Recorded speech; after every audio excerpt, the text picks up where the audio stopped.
Hey guys, coming to you from Tweedy's. It used to be Spider House here near Austin. I just got back from Bolden Creek. Two of my favorite places. I like to be surrounded by young people, hearing what they're just taking the energy in. I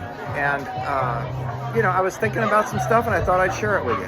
Just had some ideas tonight. So here we go. In 1974, I remember that my dad made me come in from playing outside to watch Richard Nixon resign. I'm sure Dad was a Republican, but he, looked upon this as a historic event, something that I should witness as a young man and future American citizen, if you will.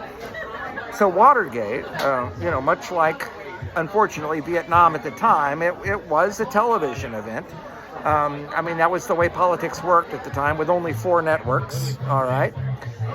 Now, Nixon, he was a crook. He was a scoundrel. And when Gerald Ford announced that the national nightmare is over, it just meant that this bad apple was taken care of and we're not going to see him again. So he went away. He never stopped being a citizen. He never stopped being a statesman, even a patriot, in a way. But we just moved on to Carter and his national malaise, rightfully so, and disco. So I guess I was in college when I first heard about this outlandish real estate developer in New York. Over the next 25 years or so, he was nothing more than a punchline. He was tabloid fodder.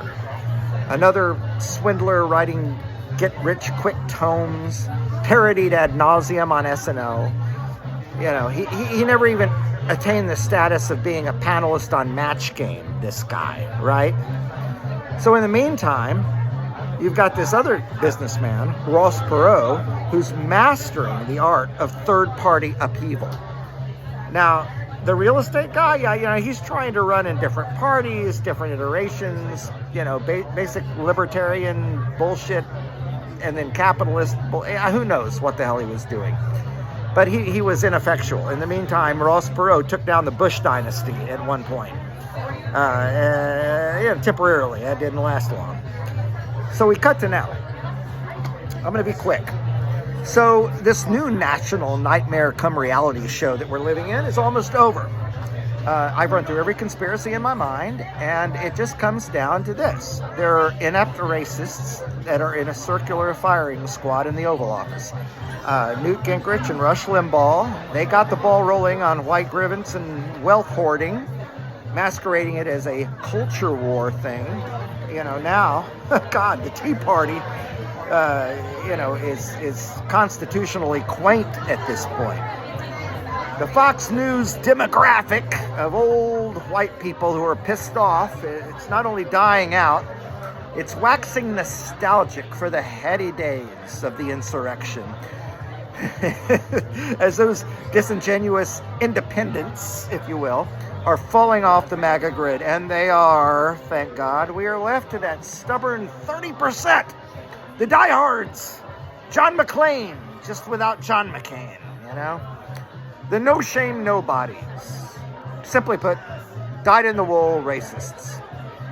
And add to that, the followers of that unopened Bible, with unborn babies is the only thing worth saving, planet and society be damned at the hands of the engineered SCOTUS. You've got that. And maybe sprinkle in a few old school pearl clutchers that are clutching their wallets more than the decency that built our nation. So, it's hard to imagine how our society, our culture, can sustain months, even weeks more of this shriveling, infant, incontinent, hate-filled, narcissistic piece of human garbage that is in the White House right now. He will go soon, I'm sure. However it happens, it's going to be blamed on Joe Biden, Barack Obama, Rosie O'Donnell. They'll figure out a way. It's in the playbook, that playbook, that they use. And when that happens, what's going to happen to those two Steves? The Bannon and the Miller, the pure evil? What's going to happen with them? Who knows? Will they be rendered powerless by the destruction of their hollow Trojan horse game show host? Who knows? But I'm going to postpone my liver destruction until I find out, because it's great television in the age of streaming. And it, one last thing. I hope, unlike Gerald Ford, there will be no pardons. Good night and good luck.